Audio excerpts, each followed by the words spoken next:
I'm a talkative person. Because I'm an SE dom, it's like my only world is the physical. My words are the only means of me getting out my meaning and intention. We'll see if I eat those words.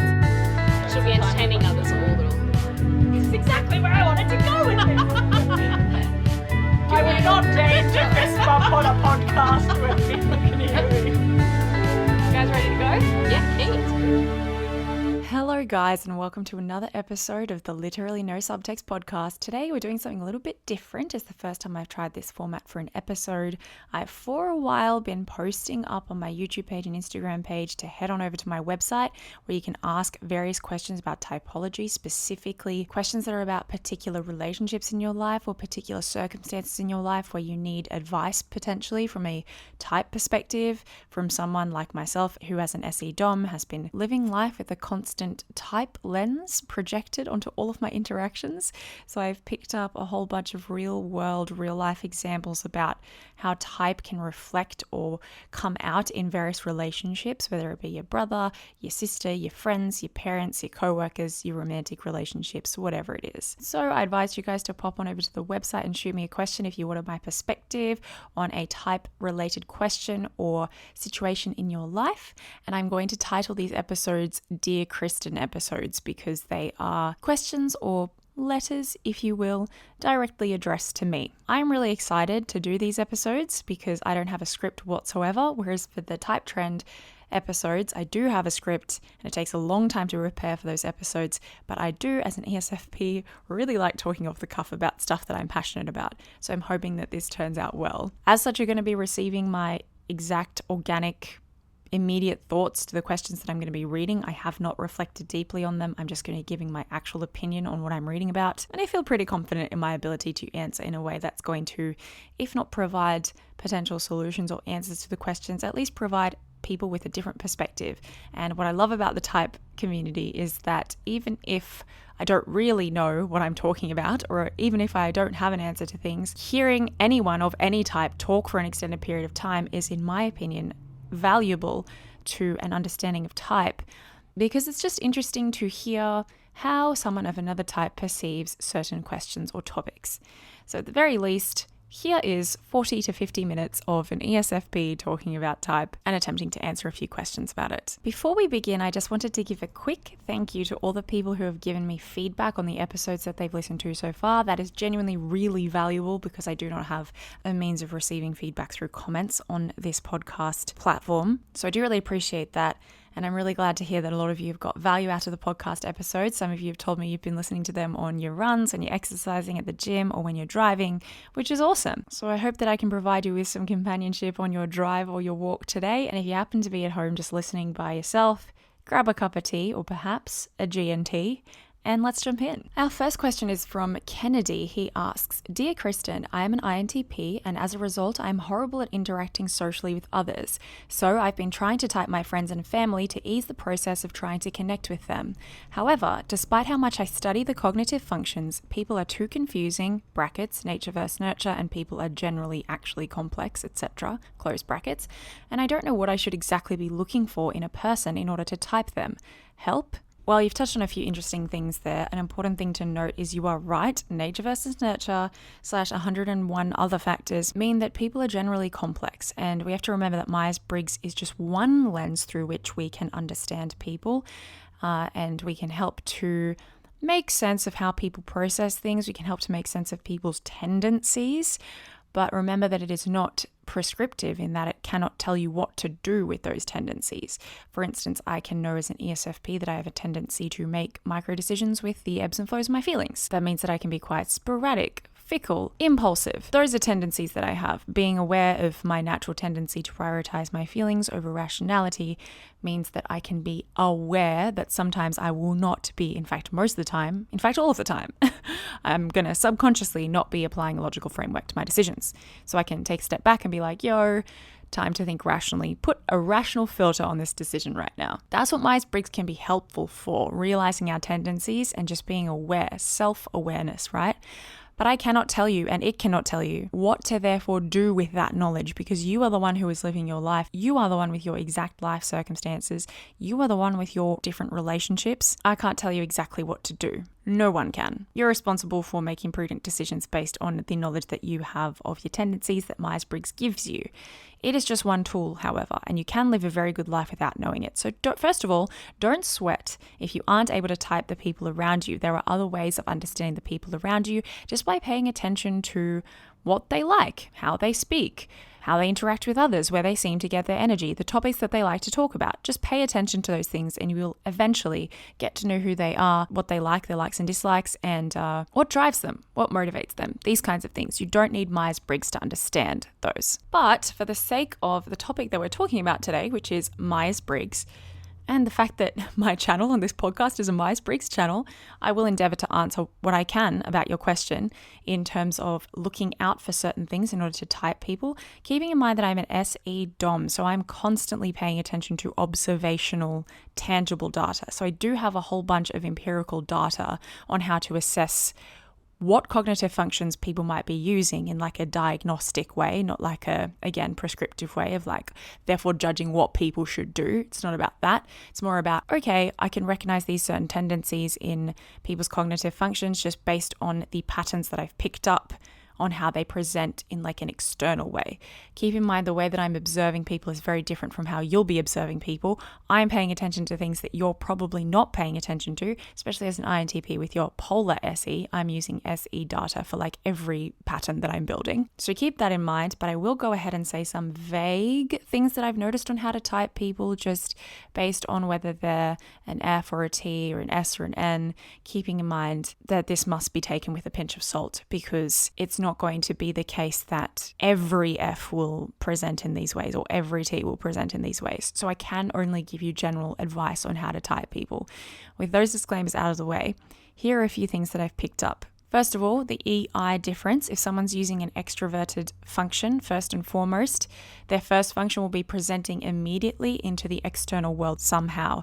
That means that if someone's an E, they're less likely to be reflecting on things before they manifest in the external world somehow. If you're an extroverted perceiver, you are going to be presenting immediately in an exploratory way, whether that's in the N or the S world, extroverted intuition, extroverted and sensing.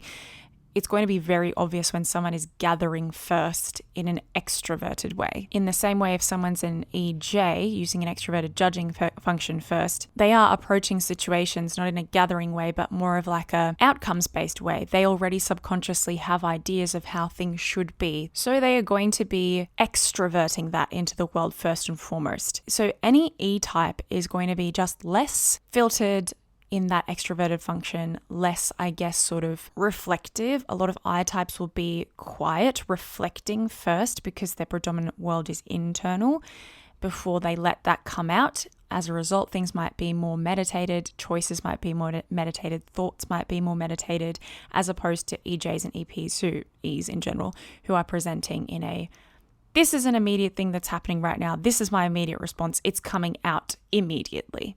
That being said, it's important to note that if someone is self-aware, virtuous, mature, they might have tempered these tendencies of theirs. I know me, for instance, I've become much better at acting impulsively in the moment. I've become much better at reflecting. So I know some people have actually perceived me in my adult life as an introvert. So keep that in mind with a pinch of salt. But generally speaking, your E-types are going to be extroverting first. You can kind of notice these tendencies when a person is in a situation of stress or a situation of having to deal with something that's surprised them in the moment, and also in situations where they are very comfortable. The walls will come down and they will be like more themselves. That EI difference is going to really play out in those moments in how they're dealing with those situations. An I type in a situation of stress or a surprising situation that's popped up will reflect first, and E type will probably act first in some capacity. I'm not going to keep saying pinch of salt with these things. I just assume that you guys are using your own discretion and discernment when hearing this advice, but I'm pretty confident in talking about that trend that I've noticed. While we're on the topic of EI, I'll just quickly talk about the PJ difference. Again, it's always more obvious for me to type a personality who is an E type because their functions are presenting so much more obviously. When you meet an E-type, it's very clear that EP or EJ energy is just, it'll present in the first 5 to 10 minutes some kind of tell that will let me know, okay, this person is either really obviously collecting and gathering or either really obviously judging. And again, because it's their first function, it comes out much quicker and faster and more obvious. So that's why it's easier to type E-types for me. I-types, it takes a long time. Like I'm talking multiple sit downs with them, multiple observations of them to work out what type they are definitively, but I can usually type someone based on an extroverted function pretty quickly. Again, keeping in mind that'll look different when someone's like really mature and has other factors, whether it be nature, nurture, manners, upbringing, life experiences, all of these factors play into how someone's presenting. But again, generally speaking. Now with your P and your J difference, you're going to want to be paying attention to, is this person exploring or are they coming in with a I already have an idea of how things should be mentality. And that's not going to be obvious necessarily in how they're not going to obviously be saying this is how things should be, but just pay attention and note how they are responding to improvisation, for instance, when things are thrown at them that they weren't expecting. Are they comfortable with chaos and improvisation, or does it rattle them and stress them out? If the latter, they're probably a J. If the former, they're probably a P. Ps have a very, there is the stereotype of the laid back chill persona. There is truth to that. Ps are going to appear in most circumstances. We can probably disqualify things like work. Like if a P is a manager of their work, they're going to have to switch it on a bit, right?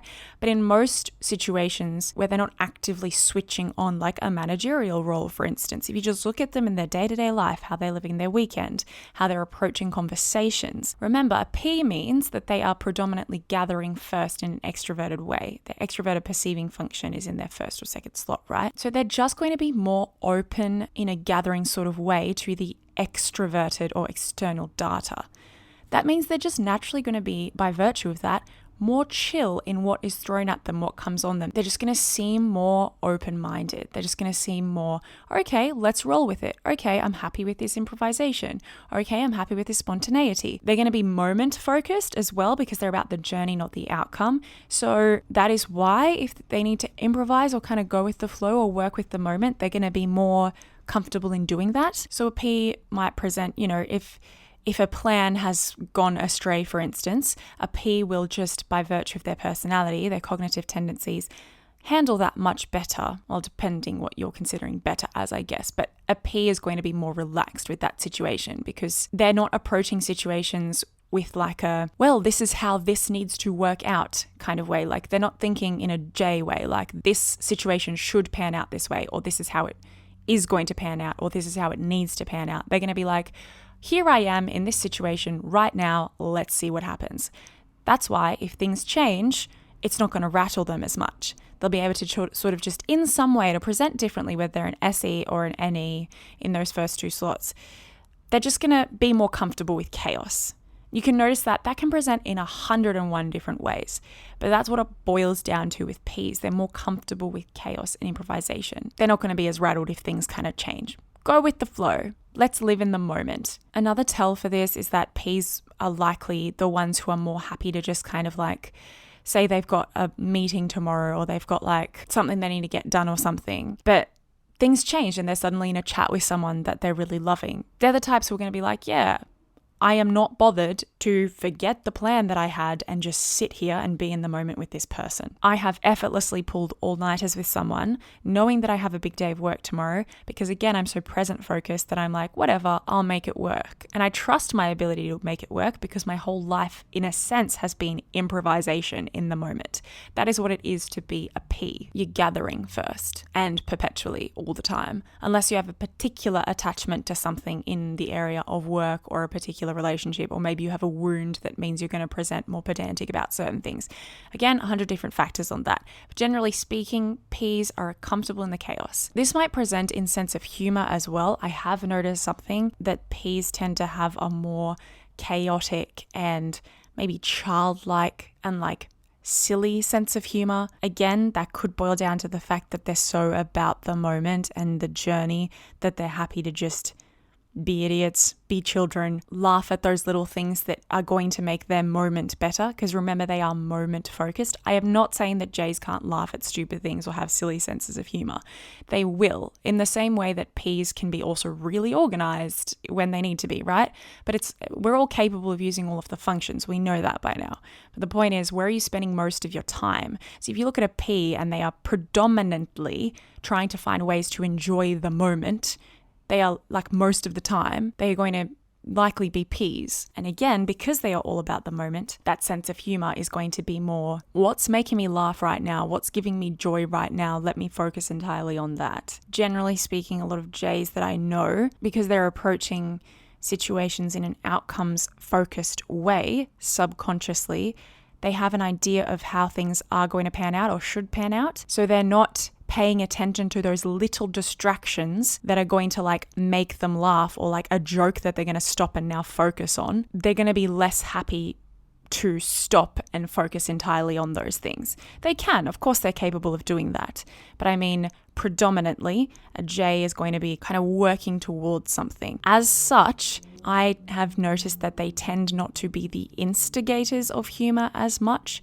It is more the P's who are the instigators of humor, because again, they're just noticing and paying attention to those funny little things that are surprising them that they can laugh at in their day-to-day. Whereas the J's, though they can instigate humor, and in fact, a lot of EJs that I know are very good at performing and telling stories, ENTJs in particular, especially when they're thriving in that tertiary SE. J's can absolutely be incredibly funny, but they're outcomes-based or visions-based or get out of my way, I need to make this happen or reach this goal for the day or whatever it is, attitude to life means that they're just not paying attention to those minute distractions that might be an opportunity for humor as perceived by an EP. I hope that makes sense. At this point, I've spoken for 20 minutes on the one question, and I've only talked about E, I, J, and P.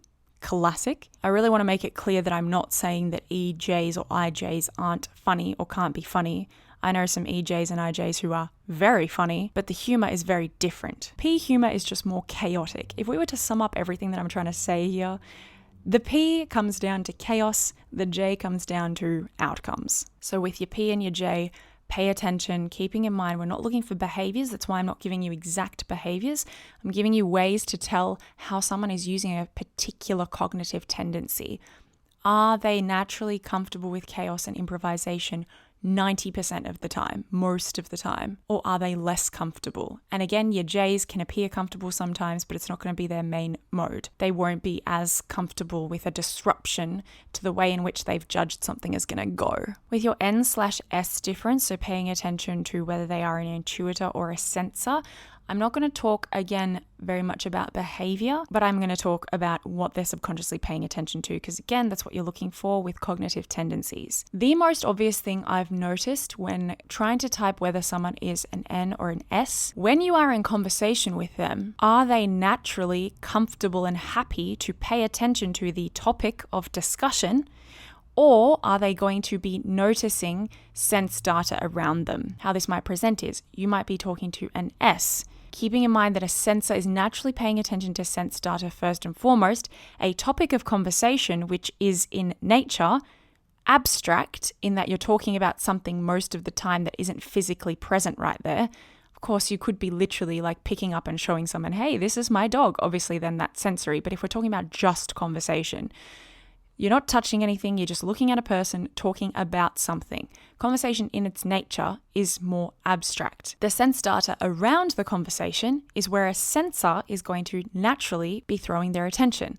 So you're looking for things like, if there is a distraction around you in the sense data, does the person you're speaking to flit their eyes towards that and focus on that for a period of time? If they are talking and there's a distraction that happens around them, do they then suddenly pay attention to the sensory thing around them? With sensors, you will also notice that their attention cannot be focused on the abstract topic for as long as an intuitor would be. What I mean by that is not that they get distracted and they're like, oh, I'm done with this, and they get up and leave, but they will have to ground what you're talking about in some kind of sense data point. They will need sensory examples. When you're talking to them, they will bring it back to the sense data in some tangible way, which an N might not necessarily need to do.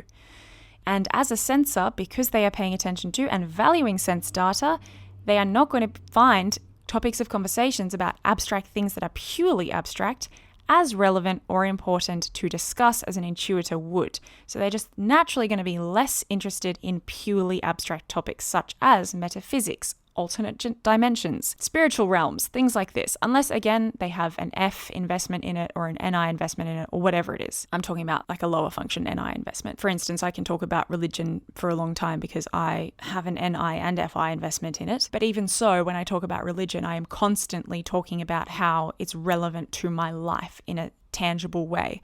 And I still will not be able to engage in purely abstract conversations like philosophical topics for as long as someone who is an intuitor would, just because if it doesn't have real world significance for me, it's just not going to be as interesting. It's not going to hold my attention as long as it would for an intuitor. So you're looking for tells for a sensor is, are they bringing the conversation back to sense data in some way? Real world examples. Are they looking for real life applicability to the data? Also, if there are distractions around them, something to pay attention to in the sense data, perhaps something yummy, perhaps something to play with, perhaps a distraction, perhaps there's a bird that just flew past, do they naturally draw their eyes towards that? That is not 100% of the time, of course, as I said, but generally speaking, that is something that I've used for being able to tell whether someone's an S or an N. To further that with SI or SE, as we were talking about before with chaos versus outcome. SE DOMs, extroverted sensing DOMs, being first or second slot in the cognitive function stack, are comfortable with chaos in the sense data. So they're not going to be as bothered if something falls off the table or if something in the corner of their eye disrupts the way that they believe sense data should be organized. They're going to be more comfortable with chaos. So for instance, with me, you can be chatting to me about some NI principle that I care about or some FI value of mine.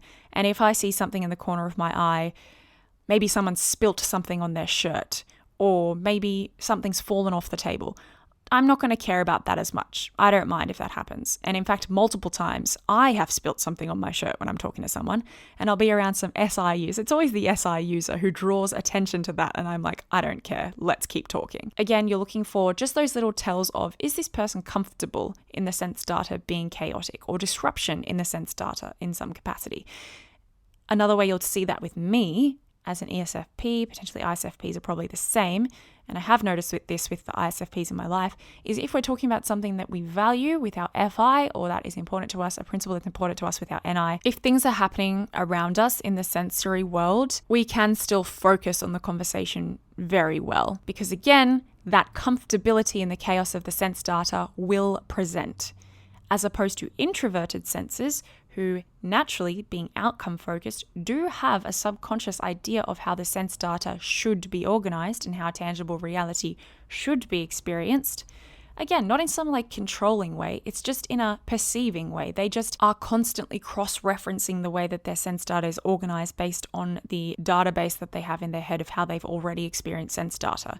It's not because they're trying to be controlling or perfectionistic in how sense data should be experienced. In fact, most of the time, if an SI user notices that I've spilled something on my shirt and they're like, you've spilt, and I'm like, I don't care, they'll just leave it because they're like, okay, whatever, this person doesn't care. But the point is that they're noticing those things. They're paying attention to those things. They're caring about the disruption in the sense data more so than an SE DOM would, or more so than an intuitor would. They are paying attention to that more so and valuing it more. It rattles them more when the sense data is disrupted in a certain way. So when you're in a conversation with them, this will play out. So first of all, you're looking for, are they grounding it in tangible examples? Do they need the tangible examples? Are they constantly referencing tangible examples? Are they applying real world significance? If so, they're probably an S. Next, are they paying attention to the sense data first and foremost? I'm pretty happy to say that with sensors versus intuitors, your sensors are going to be the types most of the time who are wandering their eyes more than the intuitors. Your SE DOMs might be wandering their eyes in the sense of, oh, there's an interesting thing that's happening over there. Or, hey, that's grabbed my attention for a second because it's interesting and looks novel or unusual, that excites me. Or hey, here's a pizza that's just been put in front of me. This is going to be delicious. Let me eat this. Or hey, what's on the table to explore right now? The exploration of the sense data, the excitability of the sense data, the chaos in the sense data As a first function, SE, as an SE Dom or auxiliary, more so for an SE Dom, that's going to be more important to them in the moment. They're naturally going to want to pay attention to that in the moment. So that will play out in their conversation. Doesn't mean they're not listening to you. I can easily listen to someone, but also pay attention to the food on the table. In fact, a lot of the time what I'll do if there's a distraction somewhere is I'll pause the conversation and pay attention to that very obviously and say, oh my goodness, sorry, let's pause the conversation. Look at what's happening behind you. Isn't that hilarious? Or I'll be like, okay, my favorite song is playing. Can we pause the conversation so I can sing or dance? But then I'm going to come right back to it. Again, the chaos. Loving the chaos, loving the excitability. What's the next exciting thing that I can play with in the sense data? That's how you can see an SE Dom most of the time. With SI Doms, they're not going to be distracted by excitability in the sense data more than they are going to be distracted by disruption to the sense data. This could even just be, oh, that person is using a really interesting method of opening that bottle cap. Are they aware that that's not the way to open a bottle cap? Surely if I just give them my bottle cap opener, they will be able to see that that's the correct way to open the bottle cap. Or, oh gosh, that person spilled something. Are they going to clean it up? They should clean it up. Or, oh hey, that person's trying to do that task. I know a way to help them. I should help them. Or, oh my goodness, that woman is carrying way too many grocery bags. They are going to fall. I can't watch. This is chaotic. I can't handle it. Whereas if I looked at a person with multiple grocery bags, I'd be like, well, first of all, I wouldn't even notice that there were multiple grocery bags unless someone pointed it out to me or unless I had reason to notice. But if I did notice, I'd probably just be like, haha, that's hilarious. Maybe she'll fall over. Haha. Or maybe wouldn't it be funny if one of those dropped? Or, haha, relatable. I've been there. I do that with my grocery bags all the time. Because I do. I always try and carry more than I can handle. So again, tangible examples, comfortability with chaos in the sense data and paying attention to that foremost if things are happening around them, or disruption to the sense data. Is that where their attention is going first? They could likely be a sensor.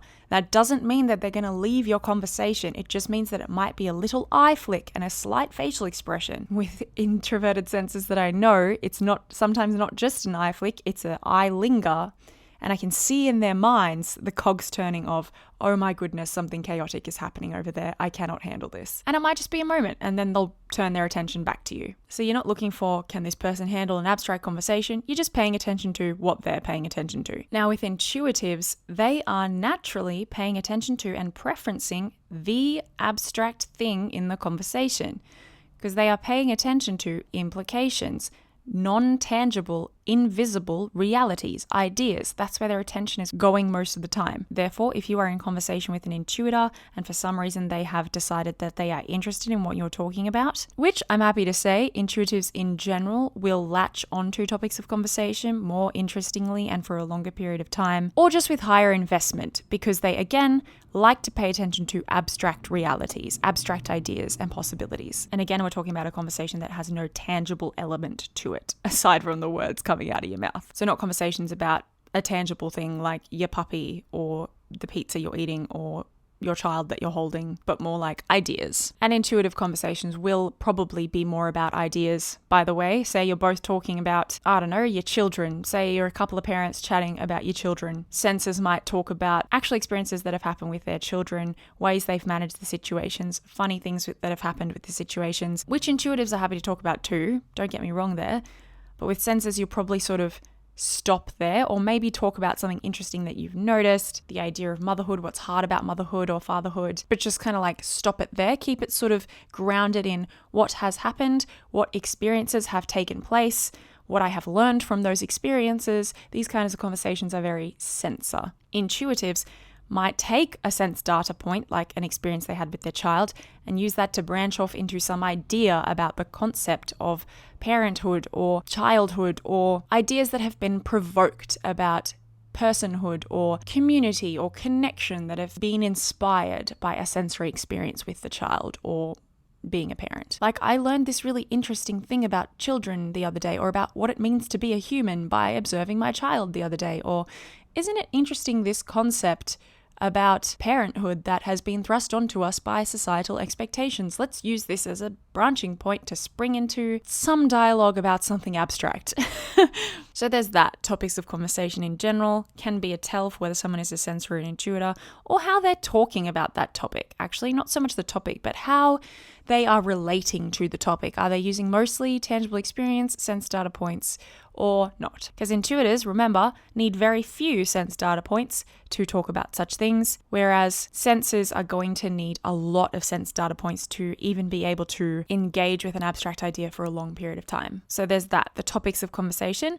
But another thing is when they are in the conversation, as opposed to sensors who will get, as I said, distracted by the things around them in the ways that I described before, intuitors are just less likely to get distracted by sensory happenings around them. That's not to say they're not going to get overly stimulated by sense data. In fact, they're probably likely to, especially if their sensory function is like their last function. But if you're talking to an intuitor about, like, I was talking to one of my intuitive friends, he's an INTJ, the other day about a concept, and someone next to him spilled a beer, and the beer puddle literally went right next to his arm, and he did not bat an eyelid because he was so interested in the topic we were talking about. He held his focus on me. He did not even dart his eyes downward. I naturally noticed that immediately. I then drew his attention to it. He briefly looked at it and then resumed the conversation because, again, that's what was important to him. That was the value to him.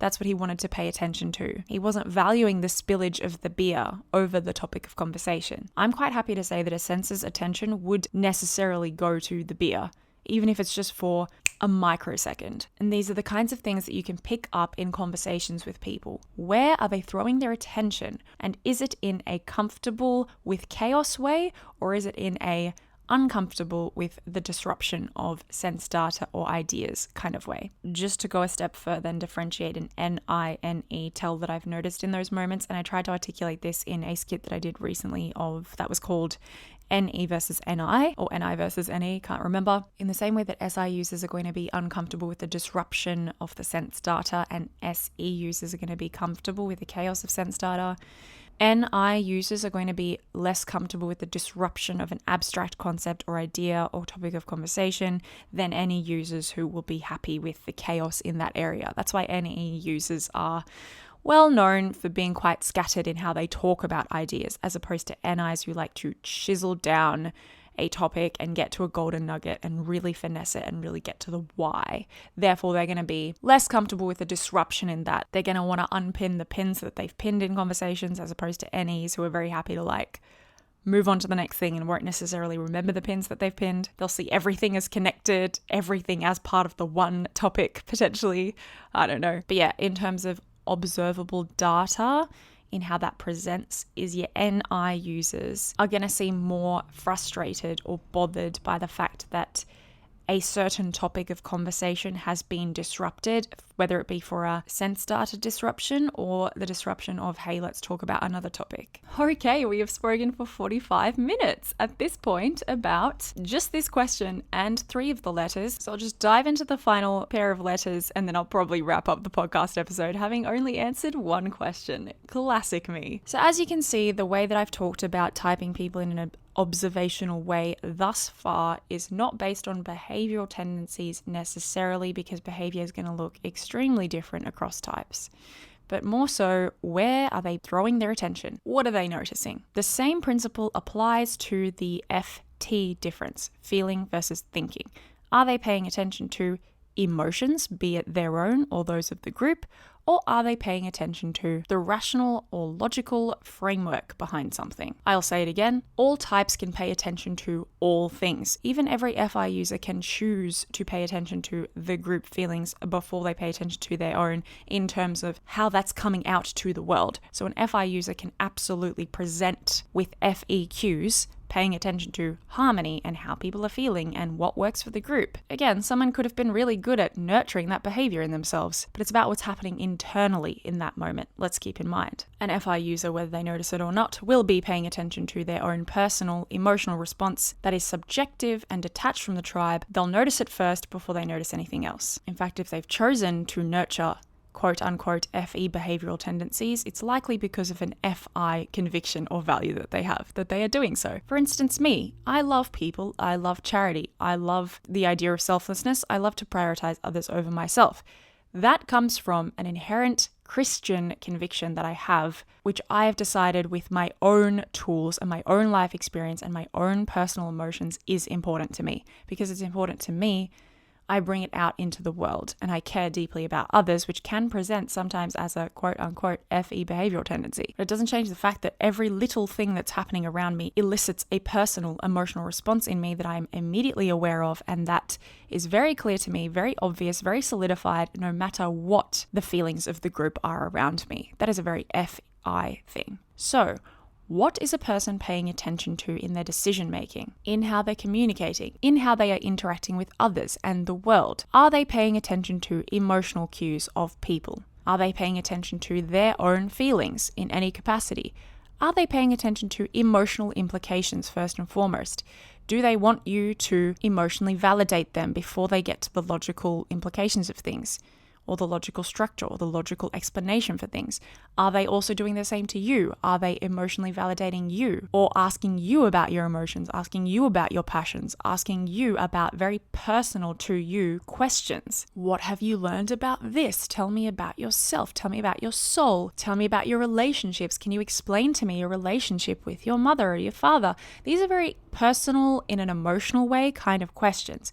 If people are paying attention to these things first and foremost when they are getting to know you, they are likely an F. In a similar way, if they are comfortable and presenting their natural selves around you, therefore those behaviors that they've nurtured as a result of maturing or trying to be more virtuous or whatever it is, are kind of more relaxed and their walls are down. Are they having predominantly emotional discussions with you? Are they placing value on you understanding their profound emotional experience? They are likely an F. I think a big misunderstanding is that F users are going to present emotionally all of the time. Let's keep in mind that T users can absolutely have emotional rampages too, emotional rants, be emotionally triggered. That's a very human thing. Everyone has emotions. But what are they valuing when they're out of that emotional rant, which everyone goes on? Because everyone is emotional. We all use each of the functions, right? But in their day-to-day, the way that they're interacting with people, the way they're making their choices, the way that they're living, does it give an indication of they are constantly aware of this subconscious emotional foundation to life that exists in every situation? I, for instance, am perpetually aware of my emotions. I'm perpetually paying attention to the emotions of others. I will notice when people are off. I will notice their facial expressions. I will notice the slightest cue that might tell me that someone I care about is upset about something. If I'm in an argument or disagreement with someone, I'm likely going to say something at the end of it like, "I'm sorry if I made you feel this way. Did you feel this way when I said this?" And if I'm talking to a T user, the answer is going to be most of the time, "No, what are you talking about?" If I'm talking to an F user, they might be like, "Yeah, I was aware of this emotional thing," or "Thank you so much, that means a lot to me." The language is just going to be more emotional, again, just because they're paying attention to those things. F users are also going to be really quite emotionally expressive, especially EFPs. I've noticed that FI don't lie. So yeah, F users in general, in paying attention to those F cues, when you meet them, the kinds of questions they're going to be asking you are different, not because they're consciously choosing to ask you F questions, but again, that kind of stuff just indicates what they're paying attention to. What do they care about in getting to know someone? That tells you what they're preferencing subconsciously. If they're asking you emotional questions, not like, "What are you feeling right now?" but stuff about who you are, your soul, what defines you as a person. Tell me about your relationships. If they're prioritizing those kinds of questions, they are likely an F user. If they are prioritizing more detached from emotional topics, such as pure concepts without emotional attachment, ideas that have no hue of emotional undertone to them or no emotional attachment, the way that they talk about them is very emotionally removed in their language. The language that they're choosing to use will be more rational than emotional. They are likely a T user. Also, if they don't notice little emotional cues naturally, they are likely a T user. If they're not noticing when someone's upset and need someone to point that out to them, they are likely a T user. Because again, they're not throwing their attention to the emotional implications most of the time. I just realized I'm totally talking with the biggest TE tone. This is just how I talk when I'm passionate about something, guys. I do not mean to imply that this is the be all and end all of Myers-Briggs, and this is definitely how it is. Again, just flagging, these are my observations. With your T users, again, they're just not going to naturally, I guess, care about emotional issues as much. You know, with your Fs, you can tell that they care very much about, like, they're just more likely to care in like an externally observable way about literally every person they meet in some way. They're trying to make others feel comfortable or feel included or feel understood. That's not going to be a natural priority of Ts, and you can tell that in the way that they interact with people.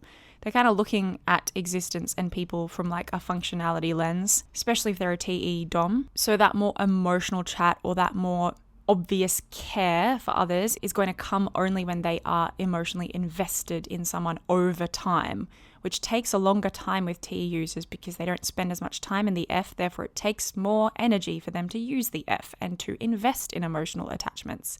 Whereas for Fs, it's very natural to emotionally attach to people. Very easy because it's our natural mode, right? I know, right? I didn't know there was another way. So again, because they're not paying attention to F topics or emotional cues, they're probably also not going to be so bothered by emotional topics of conversation. So if you say to someone who's a T, like, I'm sorry I said this, I hope it didn't make you feel this way, they're probably going to appreciate you saying that, but it's not the fact that you made them feel a type of way necessarily that's going to be the issue, generally speaking. It's more like, oh, it showed that you didn't understand my rationale behind this thing. That's what bothered me. Or it showed that you didn't respect me. That's what bothered me about the thing. Or you questioned my integrity. It's not going to be like, you made me feel this way, therefore I'm upset at you. Again, just little tells in the language that they use are going to indicate what they're paying attention to. Emotional foundation or rational foundation. This FT difference presents in so many little ways. I mean, the amount of times I've said to like my T friends, like, how are you feeling? I'm sorry, are you feeling down? Like, how can I make you feel better? And they're like, it's not about feeling better. Like, it's not, like, nothing you can say is going to make me feel better. It's more just like, this thing hasn't come to fruition the way that I envisioned it would. Or like, no amount of emotional talk is going to right this thing that's frustrated me because it's probably something that's inherently detached from emotion that has upset me. And so my Myers-Briggs journey has certainly been one of coming to understand what T users need in moments when they're upset or need a moment or are frustrated about something, because all I want to do is validate the feeling and switch on the emotional talk, but it's not necessarily what they need most of the time. But for F users, it's a vibe and we love it and we can talk for 5 hours about our feelings. Again, because it's very natural to us because we've been paying attention to it for so long and it's what we're paying attention to always, really. So guys, on my timestamp, it has officially reached over an hour. We just tackled one question today, but it was a pretty big one and I hope that this was of some value to you.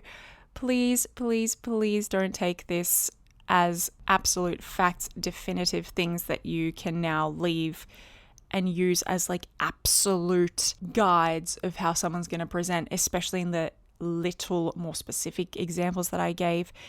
With today's episode, I really want to just make it clear that when typing people, if you're trying to type people by observable behavior that is absolutely 100% going to present in each type, you're going to have a bad time. You're not going to accurately type anyone. You need to start to pay attention to what they are subconsciously paying attention to. And that is in the tiny little micro things of life, not the big decisions. We're all applying all of the functions when we're making big decisions because they're big decisions that are high stakes. It's the more low stakes, little things, little daily pinpricks of life, little distractions that happen in conversations, things that we're interested in conversations, language that we're using in conversations. These are things that indicate what we're paying attention to on a subconscious level. How many times have I said that in this episode? Anyway, so I really appreciate you guys listening. We just got through the one question, so thank you to Kennedy for submitting the question. I think it was a good one to start. And again, don't be disheartened at your inability to read people or whatever. Remember that Myers-Briggs is just one of the tools that we can use to understand people, but you can live a very good life without using it as well. But I certainly admire and think that it is a noble goal to endeavor to understand others in order to improve your relationships. So good on you to all of you who are listening to this episode because you probably have that goal in mind when doing so. Hope you got something out of it, guys. Please let me know your thoughts in my DMs on Instagram. I would really appreciate it. I would also really appreciate it if you liked this episode, if you could flick it on over to a friend of yours and share the podcast in general with someone else. I would also appreciate it if you could give this podcast a rating if you're on a platform that allows ratings. Also, please check out my YouTube channel if you haven't, Dear.Kristen. If you like the videos, please share them with your friends. I'm pretty proud of the one that I recently released. Thank you to my INTJ Plus Patreon tier patrons for helping me write that script, 16 Personalities as Philosophers. Had a lot of fun with that one, as you can tell from the multiple wigs. Please feel free to follow me on Instagram as well at dear.kristin, Kristin, if you'd like to see some of my favorite comments or if you'd like to answer my Type Trend polls. Another episode coming soon, I hope. Really appreciate you guys listening. Hope you got something out of it, and I will chat to you next time. Bye!